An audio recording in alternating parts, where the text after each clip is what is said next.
നമസ്കാരം, ഞാൻ ദിനേശ് സോബർണിക.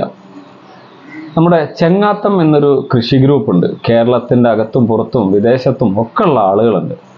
അപ്പോൾ ആ ഗ്രൂപ്പിൽ ഞാൻ മെമ്പറാണ് കേട്ടോ.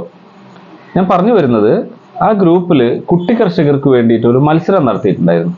അത് നമ്മുടെ ഉദ്ദേശം എന്തായിരുന്നു എന്നത്, കുട്ടികളെ പ്രകൃതിയോട് അടുപ്പിക്കുക എന്നത്.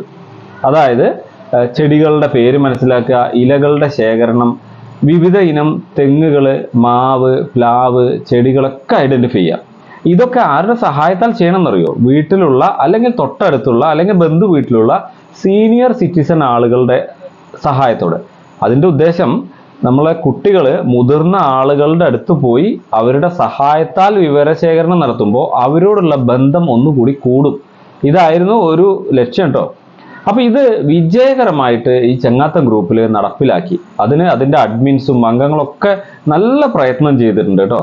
അപ്പോൾ ആ മത്സരത്തിൽ 1ാം സമ്മാനം കിട്ടിയിട്ടുള്ളത്, തൻ്റെ കുറച്ച് ബുദ്ധിമുട്ടുകളൊക്കെ ഉണ്ടെങ്കിലും ആ ബുദ്ധിമുട്ടുകളൊക്കെ തരണം ചെയ്തുകൊണ്ട് ഏറ്റവും മികച്ച രീതിയിൽ മുഹമ്മദ് ഷെറിൻ എന്ന് പറയുന്ന ഒരു കുട്ടി, നാഷണൽ ഹുദ സെൻട്രൽ സ്കൂൾ, ഒരുമനയൂർ, ചാവക്കാട്, ഗുരുവായൂർ അടുത്തുള്ള സ്കൂളിലെ കുട്ടിയാണ്. ആ കുട്ടി വളരെ നല്ല രീതിയിൽ ഒരു കൊച്ചു അടുക്കളത്തോട്ടം തൻ്റെ വീട്ടിൽ തയ്യാറാക്കിയിട്ടുണ്ട്. അപ്പോൾ അതിൻ്റെ വീഡിയോ, അതിൻ്റെ ഡീറ്റെയിൽ എല്ലാം അയച്ചു തന്ന ഈ പങ്കെടുത്ത കുട്ടികളിൽ നിന്നും ഏറ്റവും മികച്ച കുട്ടിയായിട്ടാണ് മുഹമ്മദ് ഷെറിനെ തിരഞ്ഞെടുത്തുള്ളത്.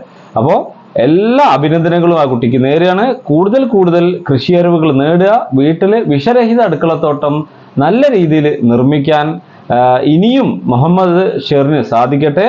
ഈ ഗ്രൂപ്പിൻ്റെ അംഗങ്ങളുടെ അല്ലെങ്കിൽ അഡ്മിൻസിൻ്റെ പ്രത്യേക പരിശ്രമത്തെയും ഈ സന്ദർഭത്തിൽ ഞാൻ അഭിനന്ദിക്കുകയാണ്. Thank you.